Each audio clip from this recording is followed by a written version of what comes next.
하나님을 찬양합니다. 이 자리에 앉아있는 우리 모두는 다 이름을 갖고 있습니다. 그래서 자식이 많던 예전에는 우리 부모님들이 그 많은 자식들의 이름을 짓는 일이 정말 힘들었을 것 같습니다.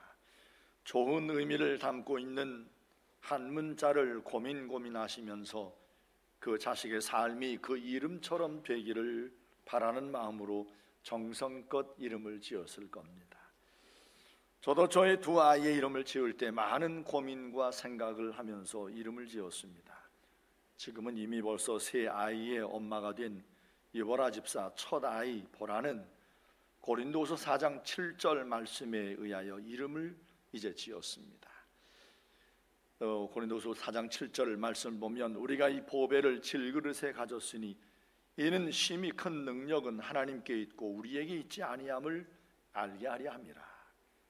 많은 사람이 제 첫 아이 보라라는 이름을 한글 이름으로 알고 있는데 사실 한글 이름이 아니라 한문 이름입니다.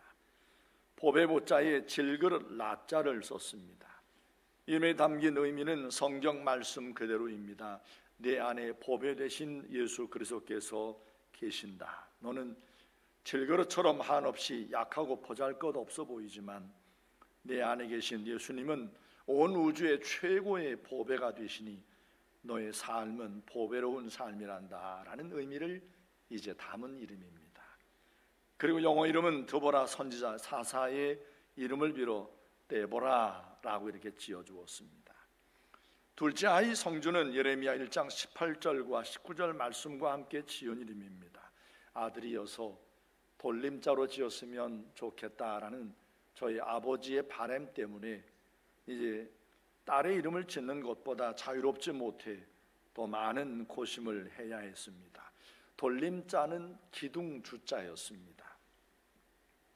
예레미야 성경 1장 18절 보라 내가 오늘 너를 그 온 땅과 유다 왕들과 그 지도자들과 그 제사장들과 그 땅 백성 앞에 견고한 성읍 쇠기둥 놋성벽이 되게 하였은즉 그들이 너를 치나 너를 이기지 못하리니 이는 내가 너와 함께하여 너를 구원할 것임이니라 여호와의 말이니라. 하나님께서 부패하고 범죄 가운데 놓여있는 남방 유다 백성 가운데 예레미야를 선지자로 세우시면서 일러주신 위로의 말씀이라고 할 수 있습니다. 예레미야 선지자가 하나님의 공의를 백성들 앞에 말할 때에 그들의 죄가 드러나기에 유다 백성들이 예레미야를 싫어하고 비방하고 핍박할 것을 아셨기에 이런 위로의 말씀을 주셨을 겁니다. 이 말씀 가운데 예레미야를 견고한 성읍 쇠기둥 놋성벽처럼 지켜 돌보시겠다는 이 말씀이 있습니다. 제 아들 성주라는 이름은 바로 성각할 때 그 성자 제성자와 기둥주자를 써서 지은 이름입니다. 말하자면 너는 하나님이 돌보시는 성벽과 기둥이라는 의미를 담고 있는 겁니다. 하나님께서 너를 이 땅 가운데 하나님의 나라를 위하여 견고한 성읍 놋성벽 쇠기둥처럼 견고함으로 들어 쓰시리라는 의미를 담아 지은 겁니다. 그리고 영어 이름으로는 예레미야라 이렇게 불렀습니다. 그래서 제 아들이 하고 있는 아주 코딱지만한 카페 이름도 그 예레미야 영어식 발음 그대로 제르마이어라 이렇게 지어 부른 겁니다.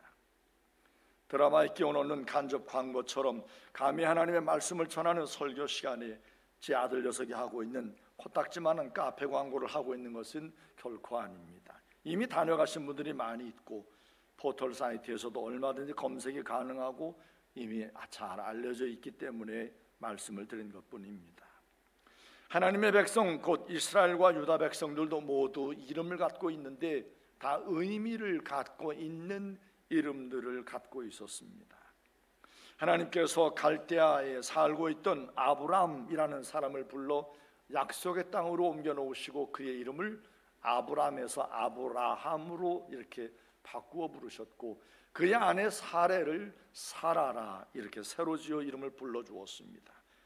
그리고 예수님은 갈릴리 바다에서 고기를 잡는 시몬을 부르시고 베드로라 이렇게 불러주셨고 그리고 주님이 부활하신 모습으로 사울이라고 하는 자에게 나타나셔서 그의 이름을 바울로 바꾸어 부르시면서 사도로 세우셨습니다. 이렇게 이름을 정성껏 고심하여 짓거나 특별한 하나님의 부르심과 함께 이름을 바꿔 부르시는 것은 그 이름이 그 이름을 갖고 사는 그의 삶에 매우 중요하다는 것을 드러낸 것이라고 할 수 있을 겁니다. 이름이 중요해? 라고 사는 생각을 갖고 계시면서 지금 내가 하고 있는 일이 잘 원하는 대로 되지 않는 것을 보니까 내 이름이 뭔가 잘못됐나? 이런 생각을 하시는 분이 혹 계시다면 그것은 주술적인 생각으로 매우 어리석은 생각입니다. 그와 같은 이야기는 장명소 사람들이나 하는 쓸데없는 이야기에 지나지 않을 겁니다. 중요한 것은 우리의 이름이 하나님께 알려졌다는 것에 있습니다. 하나님이 우리의 이름을 아신다는 게 중요합니다. 천지 만물을 지으신 창조주 하나님께서 우리의 이름이 잘 지어졌든 그렇게 보이지 않든 상관없이 우리를 아신다는 것은 기막힌 일, 기막힌 은혜가 아닐 수 없습니다. 어떻게 이런 일이 가능하게 되었습니까? 천지 만물을 창조하신 그 어마어마하신 하나님이 우리같이 작은, 보잘것없는 먼지같이 작은 우리를 이름으로 아신다니요. 언제나 말씀을 드리는 말씀이지만 이는 예수 그리스도의 십자가에서 베푸신 하나님의 은혜의 열매입니다. 순전히 하나님의 은혜로 말미암아 우리 같은 세상에서 별로 자랑할 것이 없는 사람들을 하나님이 아신다라고 이렇게 엄청난 고백을 할 수가 있게 된 겁니다. 하나님이 나를 아셔. 여러분, 이 고백이 얼마나 놀라운 고백이에요. 대통령이 나를 알아. 여러분, 이 고백할 수 있어요? 저는 못해요. 저는 대통령을 알지만 대통령이 저를 잘 모를 거예요. 근데 여러분이 대통령이 나를 알아 이렇게 말할 수 있다면 여러분 어떻게 알아요? 대통령이 당신을 어떻게 알아요? 근데 여러분, 천지 만물을 창조하신 하나님께서 나를 아신다, 이 고백을 한단 말이에요. 우리 그리스도인들은. 여러분, 별로 신기한 표정들이 아니지만 대통령이 여러분을 안다는 거하고 천지 만물을 창조하신 하나님이 여러분을 아신다는 거하고는 이건 비교가 안 되는 일입니다. 그런데 우리 가운데 그 일이 일어났어요. 이름이 얼마나 잘 지어졌는가의 문제가 아니고 어떤 이름이든 하나님이 알고 계시는가 그렇지 않은가의 문제인 겁니다. 함께 읽은 본문의 말씀에 3명의 사람이 등장을 합니다. 한 명은 하나님께서 이름을 바꾸어 불러주신 아브라함이라는 사람의 이름이 등장하고요. 그리고 나머지 2사람은 한 사람의 이름이 밝혀져 있으나 또 나머지 한 사람의 이름은 한 부자라고만 되어 있고 이름이 밝혀지지 않았어요. 본문 어디를 보아도 이 부자, 한 부자라고 소개된 이의 이름이 밝혀져 있지 않습니다. 분명 그도 이름이 있었을 터인데 말입니다. 그런데 그의 이름이 이렇게 드러나지 않은 것을 보면 하나님께서 그를 이름으로 아신 것이 아닌 것 같습니다. 이름으로 안다고 하는 이야기는 그만큼 친밀함이, 그만큼의 교제 소통이 있지 않았다는 걸 말하는 거죠. 하나님께서 그가 자랑하는 것으로 그를 부르셨습니다. 그가 자랑하는 것은 돈이었습니다. 그래서 그가 자랑하는 돈 많은 것, 그래서 부자, 한 부자, 그냥 부자라고 부르신 겁니다. 이에 비해 또 한 사람은 명확하게 이름이 밝혀져 있습니다. 하나님께서 그의 이름을 아신다는 겁니다. 20절을 보십시오. 그런데 나사로라 이름하는 한 거지가 헌데투성이로 그의 대문 앞에 버려졌다. 이 부잣집 대문에 한 거지가 버려져 있는 겁니다. 몸이 성하지 않습니다. 아픕니다. 이 거지가 나사로라는 사람이라는 것을 부자도 알았을 겁니다. 나중에 그가 죽은 다음에 아브라함도 알아보고 나사로도 이렇게 알아본 걸 보면 그가 대문 앞에 이렇게 성하지 않은 몸으로 이렇게 널브러져 있는 그 거지가 바로 나사로라는 것을 알았던 것 같습니다. 집 구조가 어떻게 생겼는지 모르지만 부자의 진수성찬이 이 대문을 통해서 들어오고 나갔나 봅니다. 상을 들고 왔다 갔다 하는 사람들이 어쩌다 실수로 음식을 땅에 떨어뜨리면 그것을 허겁지겁 주워 먹었나 봅니다. 이렇게 상에서 떨어진 음식은 거지만의 것이 아니었습니다. 몸이 성하지 않은 이 거지보다 상에서 먼저 떨어진 음식을 잽싸게 가로채는 녀석들이 많았습니다. 바로 개들입니다. 상에서 떨어진 음식을 서로 먼저 먹으려고 개들이 악다구리를 했을 겁니다. 그 틈에서 몸이 성하지 않은 이 거지는 늘 배고팠을 겁니다. 심지어 개들이 이 거지에 성하지 않은 몸에서 나는 진물을 핥았다고 그랬습니다. 먹지 못한 이 거지는 기진맥진하여 상한 데를 핥고 있는 개를 내치지도 못했습니다. 자색옷과 고운 베옷을 차려입고 산의 진미를 즐기고 있는 부자가 이 거지의 이런 모습을 모르지 않았습니다. 그의 이름을 알고 있었으니 말입니다. 벌떼처럼 몰려 상에서 떨어지는 음식을 서로 먹으려고 악다구리하는 개들의 틈에서 배고픔과 아픔으로 신음하는 거지를 개처럼 여겨 아무런 도움을 주지 않았습니다. 그러면 결국 거지는 생명을 이어갈 수가 없는 거죠. 결국 거지가 죽었습니다. 그런데 예수님께서 일러주신 이 비유 가운데 거지의 죽음 이후의 삶이 매우 극적으로 묘사가 되어 있습니다. 천사들이 그를 받들어 아브라함의 품으로 이제 안기는 거예요. 여러분이 아는 것처럼 천사는 히브리 성경 1장 14절을 보면 무엇을 하는 자들인지를 말씀하는 것을 볼 수 있습니다. 모든 천사들은 섬기는 영으로서 구원받을 상속자들을 위하여 섬기라고 보내심이 아니냐. 구원받은 하나님 앞에 구원받은 영광의 기업을 이어받을 상속자들을 섬기라고 하나님께서 세우신 자들이 천사라는 거예요. 천사들이 이렇게 나사로라 이름하는 거지의 죽음 이후에 그를 섬기고 있는 것을 보면 나사로는 하나님 앞에 구원받을 상속자가 분명합니다. 나사로라고 하는 이름이 담고 있는 뜻은 하나님의 도움이라는 이런 의미를 갖고 있는 아주 좋은 이름이었습니다. 거지 나사로가 어떻게 하나님을 믿는 믿음을 갖게 되었는지 성경이 말씀하고 있지 않기 때문에 우리는 그 내막을 알 수는 없습니다. 한 가지 분명한 것은 부자에게도 이 나사로와 같은 동일한 하나님을 믿을 수 있는, 하나님과 친교하고 친밀함을 누릴 수 있는 그런 기회가 주어졌을 거라는 겁니다. 왜냐하면 그가 죽어 나사로를 알아보고 아브라함을 안 것을 보면 이를 통해서 알 수 있다는 거죠. 그는 매우 종교적인 사람이었다는 것을 알 수 있습니다. 전혀 종교적이 아닌 사람이 죽어가지고 아브라함을 알아본다? 이 넌센스죠. 세상에 있을 때 그는 아브라함을 아는 종교적인 삶을 그가 살았었다는 거예요. 여하튼 거지 나사로가 죽은 것처럼 부자도 죽었습니다. 죽음은 모든 인생을 평등하게 만듭니다. 거지만 죽는 게 아닙니다. 부자도 이와 같이 죽습니다. 죽음 앞에 모든 인생은 동일합니다. 아마 돈이 많은 부자들이 이 죽음 앞에서 모든 인생이 공정해지는 것 앞에 굉장히 마음이 불편할 거예요.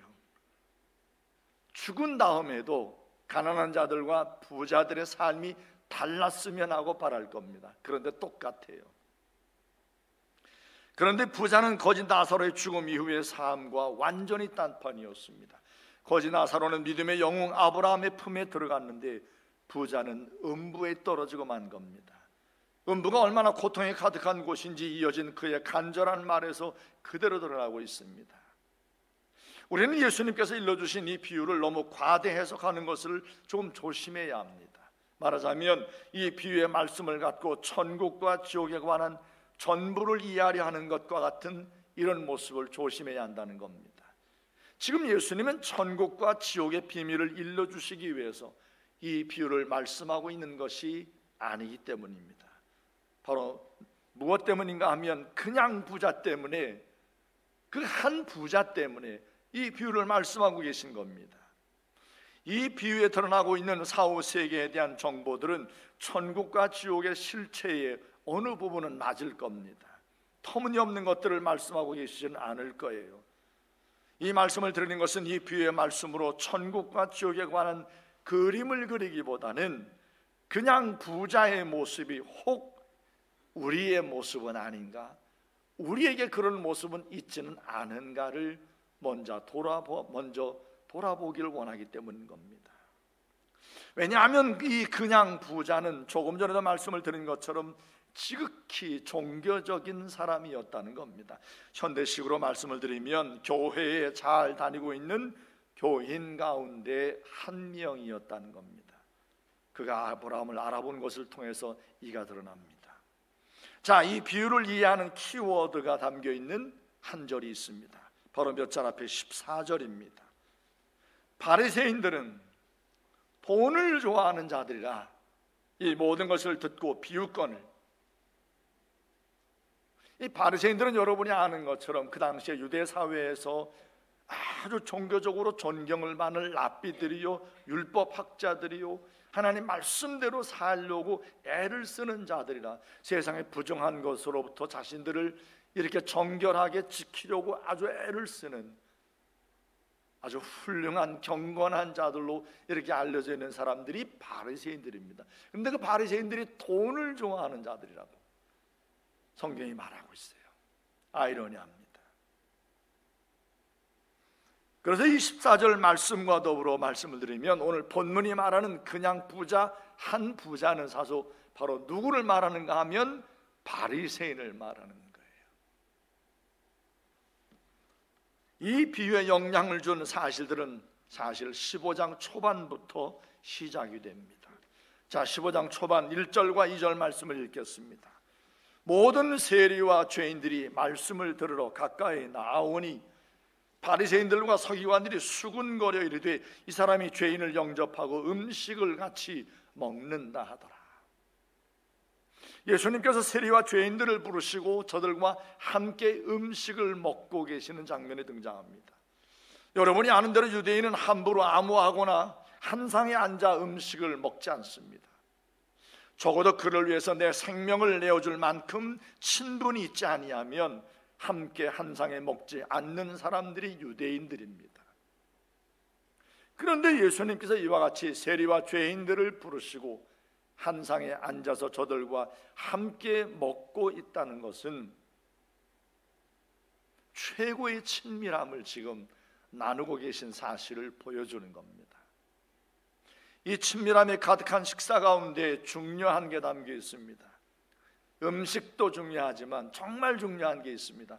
요한복음 10장 3절을 보면 예수님께서 자신을 목자라고 말씀하시면서 그를 따르는 무리들을 양이라고 말씀했어요. 목자와 양의 관계를 통해서 예수님과 성도 그리스도인과의 관계를 설명한 말씀이 있습니다. 그 중에 3절을 보면 문지기는 그를 위하여 문을 열고 양은 그의 음성을 듣나니 그가 자기 양의 이름을 각각 불러 인도하여 내느니라. 목자가 곧 문을 지키고 있는 문지기 목자가 양의 음성을 이제 알고는, 양들을 알고는 그가 자기 양의 이름을 각각 불러 인도하여 낸다. 목자이신 예수님께서 세리와 죄인들과 함께 한 상에 앉아 음식을 먹고 있는 시간, 바로 무엇이 그곳에 있었는가를 우리가 알 수가 있습니다. 음식이 있지만, 맛있는 것 있었는지 모르지만 예수님께서 세리와 죄인들과 식사하시면서 바로 그들의 이름을 부르시면서 교제가 있었다는 겁니다. 친밀함이 있었다는 겁니다. 누가복음 19장을 보면 삭개오라 이름하는 자가 있으니 세리장이요 또한 부자라 하는 표현이 나옵니다. 또 예수께서 세리들과 식사를 하시면서 어이 키 작은 세리장 이렇게 부르지 않으셨어요. 분명 삭개오의 이름을 부르셨을 겁니다. 삭개오야, 내가 너의 집에 머물겠다 이렇게 말씀하시지 어이 키 작은 세리장, 어이 이렇게 부르지 않았다는 거죠. 이와 같은 예수님과 세리, 죄인들과 식사 모습을 본 바리새인들이 수군거리며 은근히 비방을 하는 겁니다. 이를 본 예수님께서 4개의 비유의 말씀을 이어서 말씀해 주었습니다. 하나같이 하나님께서 누구를 주목하시는가를 보여준 겁니다. 자, 먼저 맨 처음 말씀한 비유는 잃어버린 양을 찾아 나선 목자의 비유입니다. 이 목자는 예수님을 말하는 거죠. 잃어버린 양 한 마리 양은 지금 예수님과 함께 앉아 먹고 있는 세리와 죄인들을 말하는 거고요. 그리고 99마리 양은 바리새인들이었습니다. 잃어버린 한 마리 양을 찾기 위하여 99마리 양을 들에 버려두고 이랬어요. 비유가 참 재밌어요. 99마리 양을 들에 버려두고 잃어버린 한 마리 양을 찾을 때까지 찾아 나서는 목자의 모습을 보여주는데, 우리가 언뜻 보아도 이상한데 왜 99마리 양을 버려두고 잃어버린 한 마리 양을 찾아서 나서나? 바리새인들이 이렇게 생각했던 겁니다. 99마리 양이 잃어버린 한 마리 양보다 99배의 가치가 있다라고 생각한 사람이었을 겁니다. 그런데 예수님은 한 마리 양의 가치가 99마리 양의 가치와 동일하다고 생각했던 거죠. 동일하다고 여기셨던 거예요. 그래서 한 마리 잃어버리면 다 잃어버린 것이라고 생각을 했고, 잃어버린 양 한 마리 양을 찾으면 다 찾은 것이라고 생각하셨기에 곧 세리와 죄인, 바리새인들이 볼 때는 쓸모없는 자들, 잃어버린 자들, 가치 없는 자들 여겼지만 예수님은 아니라는 거예요. 바리새인이 귀한 것처럼, 한 영혼이 귀한 것처럼 세리와 죄인의 영혼 한 영혼도 귀하다고 지금 말씀하고 계신 겁니다. 잃어버린 드라크마를 찾는 비유도 동일한 메시지를 담고 있습니다. 그리고 이어진 세 번째 비유는 여러분 너무나 잘 알고 있는 소위 탕자의 비유로 알고 있는 바로 그 비유가 적혀져 있습니다. 사실 이 탕자의 비유라고 알려져 있지만 이 비유는 탕자의 비유가 아니라 탕자 아들을 기다리시는 아버지의 비유입니다. 주인공이 탕자가 아니고요, 돌아온 탕자를 위하여 잔치를 벌이시며 기뻐하시는 아버지가 주인공인 겁니다. 탕자는 예수님과 같이 함께 식사를 하고 있는 세리와 죄인들을 말하는 겁니다. 그리고 한 번도 아버지를 떠난 적이 없다고 아버지 앞에 당당하게 말했던 그 마다들은 바로 바리새인들을 말하는 거죠. 아버지가 집을 나갔다가 다시 돌아온 둘째 아들, 그 탕자로 부른 아버지는 그 둘째 아들 또 탕자로 부른 적도 없어요. 누가 탕자라고 불렀냐면 마다들이 불렀어요. 그 형이라는 자가. 아버지 재산을 다 말아먹은 이 탕자가.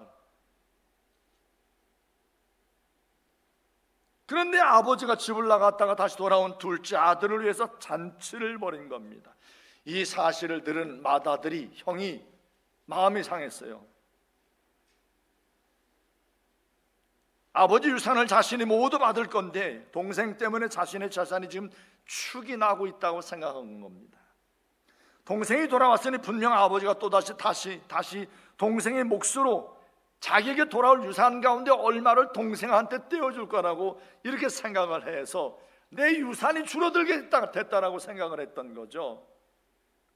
이 마다들의 관심은 동생에게 전혀 없었습니다. 그리고 동생을 다시 찾아 너무너무 기뻐하고 계셔서 잔치를 벌이시는 아버지의 기쁨과 마음에는 하나도 관심이 없었습니다. 오로지 자신이 아버지에게 받을 유산에만 관심이 있었던 겁니다. 아버지의 재산을 가지고 집을 나가 탕진하고 거지가 되어 돌아온 둘째 아들, 문제 있습니다. 탕자 맞아요. 그런데 집안에 있는 맏아들은 질은 다르지만 그도 탕자 똑같습니다. 오로지 아버지로부터 물려받을 재산에만 관심이 있고 아버지도 관심 없고 다시 돌아온 동생도 안중에 없는 탕자 중에 탕자가 바로 이 맏아들이었습니다. 예수님은 오늘 함께 읽은 비유의 말씀을 통해서 바리새인들이 겉으로는 하나님을 사랑하노라, 하나님의 계명과 말씀대로 우리는 살고 있노라 하면서 속으로는 돈을 좋아하고 상대적으로 돈이 없는 세리와 죄인들을 멸시하는 외식하는 태도를 경계하기 위해서 오늘 이 본문의 말씀, 이 비유를 일러주고 계신 겁니다. 오늘 저 앞에 나와 예배하는 사랑하는 성도 여러분, 이미 한국교회 안에 배금주의가 만연되어 있다는 사실을 우리가 아픔을 갖고 알고 있습니다. 야고보서 2장 1절부터 5절까지 말씀을 보면 이와 같은 사실은 초대교회 당시에도 이런 아픔이 있었다는 것을 보여줍니다. 그 중에 3절을 보면 너희가 아름다운 옷을 입은 자를 눈여겨보고 말하되 여기 좋은 자리에 앉으소서 하고 또 가난한 자에게 말하되 너는 거기 서 있든지 내 발등상 아래에 앉든지 너희끼리 서로 차별하며 악한 생각으로 판단하는 자가 되는 것이 아니냐. 내 사랑하는 형제들아 들을지어다. 하나님이 세상에서 가난한 자들을 택하사 믿음에 부여하게 하시고 또 자기를 사랑하는 자들에게 약속하신 나라를 상속으로 받게 하지 아니하였느냐. 오늘 본문에 나오는 그냥 부자는 예수님께서 세리와 죄인들과 함께 식사하는 모습을 보이고 수군거리고 비방했던 바로 그 바리새인들의 그 모습을 예수님께서 깨우치려고 이 비유의 말씀을 일러주고 계신 겁니다. 우리는 이와 같은 어떤 바리새인들의 태도를 보고 그렇게 말하고 싶을지 모르겠습니다. 저는 돈 없고 가난한 자들을 멸시하거나 천대한 적이 전혀 없습니다. 오늘 본문에 등장하는 그냥 부자도 사실 대놓고 박대하거나 멸시한 모습은 보이지 않아요. 문제는 뭐였냐면 무관심이에요. 예수께서 기쁨으로 환영하는 세리와 죄인들에 대하여 자신들은 다른 사람들이라고 생각하면서 사는 이런 태도가 바로 바리새인들 가운데 있었다는 겁니다. 그리고 그와 같은 자신들의 삶을 고상하고 멋지게 만드는 것이 바로 돈에 있다라고 생각을 했다는 겁니다. 오늘 저 앞에 예배하는 사랑하는 대학교의 성도 여러분, 여러분의 이름이 예수님에게는 어떤 이름으로 있습니까? 예수님께서 여러분의 이름을 어떤 이름으로 알고 계실 거라고 생각하십니까? 예수님이 여러분의 이름을 알고 계실 것 같습니까? 아니면 학생이라면 어이 학생, 어이 저기 거시기, 원래 전라도 분들이 뭐 부르기 애매하면 거시기 그러잖아요. 여러분 우리 주님께서도 거시기, 어이 교인, 15년 된 교인 이름이 뭐더라? 여러분 이렇게 여러분의 이름이 이렇게 주님 앞에 알려져 있지 않다면, 주님이 그렇게 친밀하게 여러분을 알고 계시지 않다면 이건 그냥 부자의 모습이에요. 여러분의 이름이 하나님 앞에, 주님 앞에 친밀함으로 알려져 있는 것은 상대적으로 여러분이 예수님을 어떤 분으로 아는가와 깊은 연관을 맺고 있습니다. 여러분은 예수님을 어떤 분으로 알고 계십니까? 여러분은 예수님을 어떤 분으로 여기고 계시는가 하는 겁니다. 돈이 많은 부자, 돈 때문에 그 돈 문제가 사실은 아니에요. 그냥 부자가 문제입니다. 누가복음 19장에 나오는 세리장 삭개오도 부자였습니다. 그런데 주님께서 삭개오를 부르실 때 키 작은 세리장 어이 그렇게 부르지 않으셨어요. 삭개오라고 부르셨습니다. 예수님의 장례를 치루었던 아리마대 사람 요셉, 그도 부자였습니다. 근데 어이라고 부르지 않고요, 요셉이라고 적어놓고 있습니다. 성경은. 예수님을 한밤중에 찾아왔고 예수님의 장례를 치르는 데 동참을 했던 니고데모도 사내들이 공회원으로서 부자였습니다. 그런데 그의 이름을 예수님이 성경에서 명확하게 니고데모라고 밝히고 있는 거예요. 예수님께서 여러분을 어떻게 아실 것 같습니까? 거기 학생으로 알고 계실 것 같습니까? 아무개야 이름을 부르시면서 알고 계실 것 같습니까? 여러분 당연히 아무개야 라고 저 이름을 부르실 거예요 라고 그렇게 생각하십니까? 이것은 여러분이 예수님을 어떤 분으로 알고 계시는가와 관계가 있는 거예요. 여러분 예수님을 어떤 분으로 알고 계십니까? 십자가에 죽으신 분, 사흘 만에 죽은 자 가운데 다시 사흘 만에 살아나신 분. 정말 중요한 것은 예수님이 우리의 삶의 주인으로 계시냐는 거예요. 여러분, 사도 바울은 부활하신 예수를 만난 다음에 그의 적어보낸 편지마다 예수 그리스도의 종 나 바울은 이런 표현을 했어요.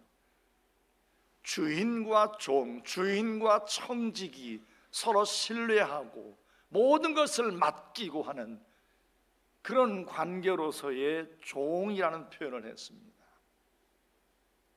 종은 주인의 뜻에 언제나 깊은 관심을 갖고 살아갑니다. 주인이 무엇을 원하는지, 주인이 원하는 게 뭔지 늘 이 종의, 청지기의 관심은 거기에 있습니다.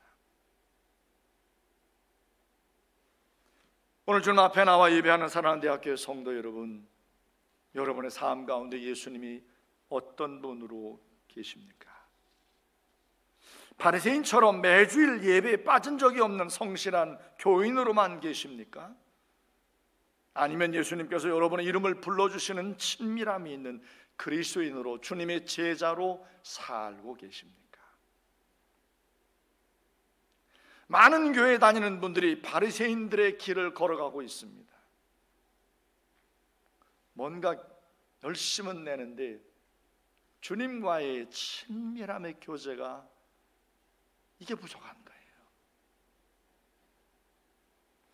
예수님께서 나를 어떻게 보실까에는 별 관심이 없고, 기독교라는 종교 생활에 열심을 내면서 돈을 좋아하는 바리새인처럼 살아가는 겁니다. 여러분, 우리 그리스도인들의 하나님 앞에 갖고 있는 관심은 반드시 기도를 통해서 드러나게 되어 있습니다. 여러분이 기도하는 기도의 내용을 한번 분석해 보십시오.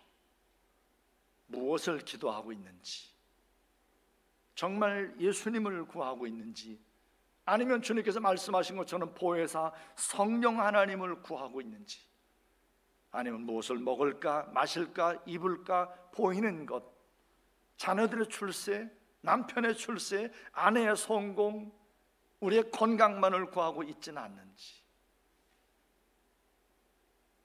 여러분이 예수님을 어떤 분으로 여기고 있는가와 함께 주님께서 여러분들을 이름으로 아시는 친밀함의 관계로 아신다는 사실을 잊지 말아야 할 겁니다.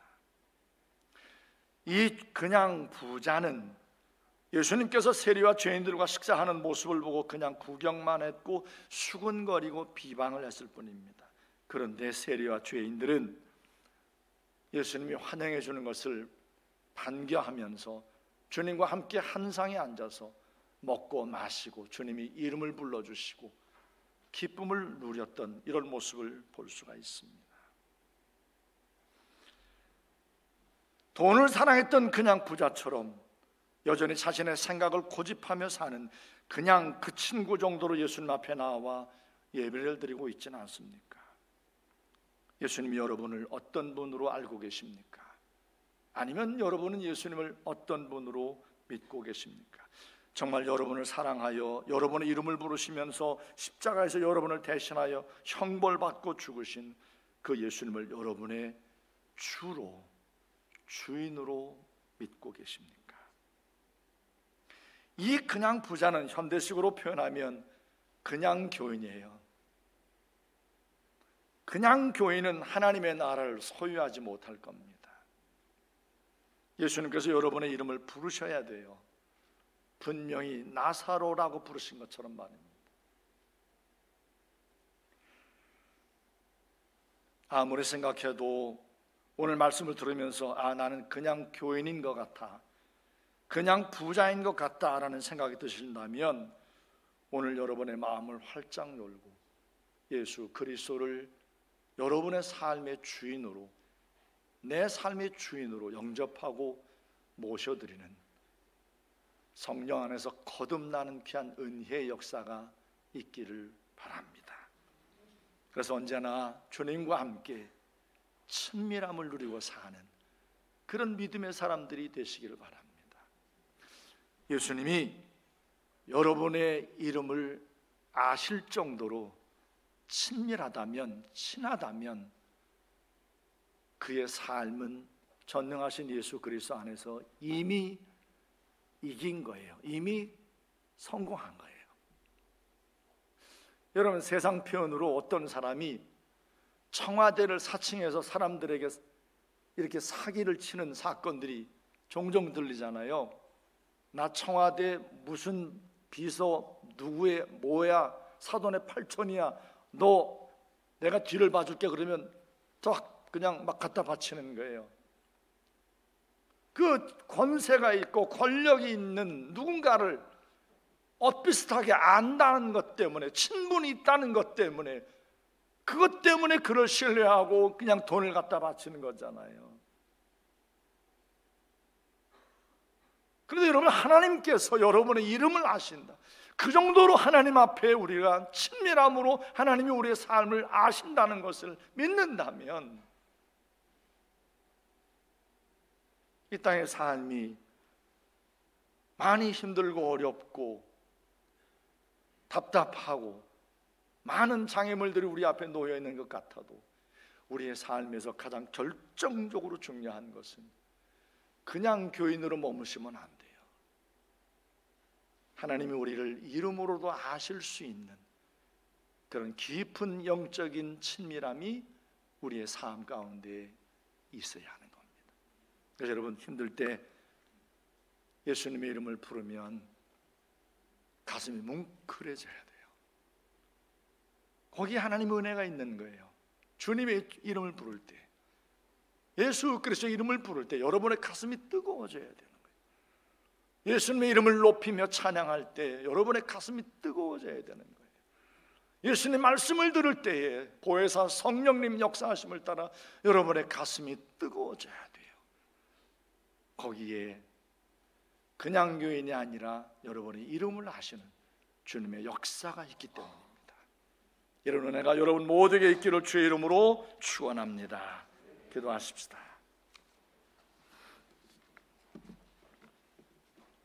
오늘 저 앞에 나와 함께 예배하는 사랑하는 대학교의 성도 여러분, 하나님께서 여러분의 이름을 알고 계신다면 그의 삶은 하나님 앞에 얼마나 복된 삶이겠습니까? 예수님이 2000년 전에 십자가에 피 흘려 죽으시면서 우리의 이름 하나하나를 부르신 거예요.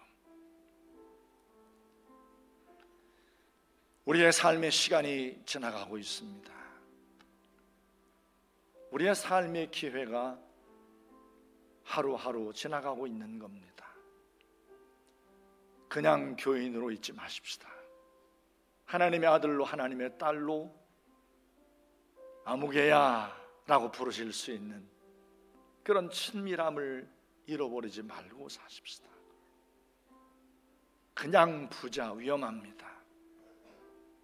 예수 그리스도를 나의 주로 분명히 믿고 주님이 나를 아신다는 믿음의 확신과 함께 주의 이름으로 사셔야 합니다. 오늘 저 앞에 나와 예배하는 사랑하는 성도 여러분, 예수님이 여러분에게 어떤 분입니까? 2000년 전에 십자가에 죽으신 예수님이 나를 위해 죽으셨다는 사실을 믿는다면 분명히 주님 앞에 그렇게 고백을 하십시오. 주님, 예수님, 제 삶의 주인으로 오십시오. 저는 지금부터 제 삶의 주인이신 주님의 뜻대로만 살겠습니다. 제 삶에 앞서 행하시고 제 삶의 길을 인도해 주십시오. 오늘 주신 말씀과 함께 여러분의 삶을 놓고 잠시 3분 정도 통성으로 함께 기도하는 시간입니다.